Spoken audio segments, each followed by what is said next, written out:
I figured I'd invite a guest for this video, change it up a little bit. I know you're getting sick of me. And Goose, well, he likes everybody. So we're jumping into the skill of assertiveness. That's going to be using the power of attention. And basically, we're using this in the survival brain.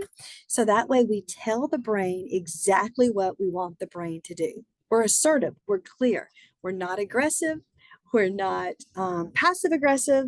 We are actually saying things like, stand by me, put your book bag up, open your math book, go to number 3.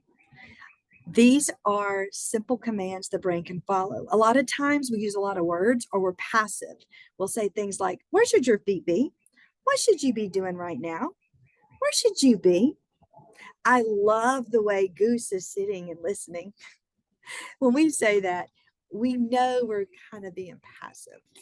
We're hoping that the behavior of one child influences, by getting praise, the behavior of the other children.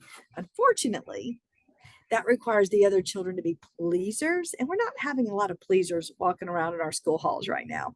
So you may have noticed that if I say, I love the way Mary Catherine is sitting in her chair and doing her work, the majority of the children are like, yay, Mary Catherine. But then you'll have some others who are like, look at me, I'm doing my work. Sometimes it works for some kids, but probably not the kids you're hoping it works for. So there are 2 types of assertiveness. There's child assertiveness and teacher adult assertiveness. The adult assertiveness, and remember, we have rubrics for these. The adult assertiveness is telling the brain exactly what you want it to do, not what you don't want. Let's play this game. Don't think of a unicorn. Do not think of a unicorn. Okay.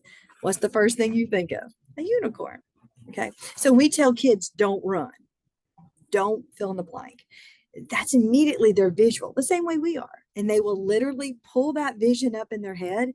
And for young children, they act on it. Okay. So we're going to say what we want the brain to do. Walk like me. Match your voice to mine if they're being loud. Sit in your chair. Don't run. Don't, don't throw your book bag. Put your book bag on the shelf like this. Tell the brain what you want the brain to do. Child assertiveness is going to help a lot of us because we have a lot of tattling because our kids don't know how to handle their own problems. So a child assertiveness is teaching children to use their big voice. This will actually also help with bullying. And so he might not have been the best guest to bring, guest host, but he's trying. Anyways, child assertiveness is pretty simple. It's teaching kids to use their big voice. And what that looks like is Miss Joy, Matthew hit me. Did you like it? No. Tell him, I don't like it when you hit me. Tell him. You don't have to come to me. You can handle your own problems. Tell him you don't like it. And what that's doing is it's giving them their voice so that way they can handle their own problems down the road. So there is adult assertiveness, there is child assertiveness. But the key is this. Assertiveness is telling the brain, telling the other person exactly what you want them to do. Not being passive, not being vague, and not using too many words. We get straight to the point, it's clear, and it's assertive. It is not aggressive, meaning, and it's not passive. It is clear and assertive, like, this is a dog. This is a dog. I'm not, this is a dog, even though he'd probably love that. He thinks it's always time for a party. This is a dog. Not, I think this is a dog. What do you think this is? One of the key ways to know if you're being passive or assertive, and I'll just be honest, a lot of us do struggle with this. It's part of our culture. We're not used to being assertive, and we're definitely not used to hearing assertiveness. But one of the ways to know if you're flip-flopping back and forth, if you're asking a question you already know the answer to. Where should you be? What are we doing right now? How many pencils should you have out? You're being passive. You're being passive aggressive. So to be assertive, you need 2 pencils. Do you need help finding your pencils? Yeah, they may. Did you bring a pencil? They may not brought a pencil. Do you know where the pencils are? Maybe they don't. I don't know. Being assertive cuts through the chase. I definitely would not want my boss to call me right now and say, "Where should you be right now?" I would probably freak out. I don't know. Did I miss a meeting? Where should I be? What am I should be doing?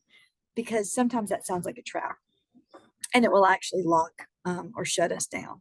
So, to get these kids out of survival state, the power of attention means you're what you focus on, you get more of.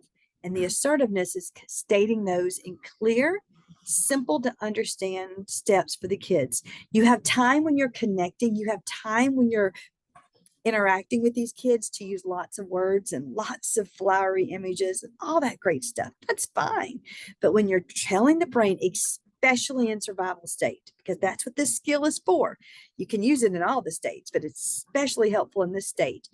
To get that kid out of fight, flight, freeze, you are going to speak clearly and assertively to tell the brain what you want the brain to do while it's very dysregulated. All right. This is actually a hard one. Remember, you have rubrics. This is actually one that teachers struggle with the most. You can dive deep if you want to into your book. Of course, you should.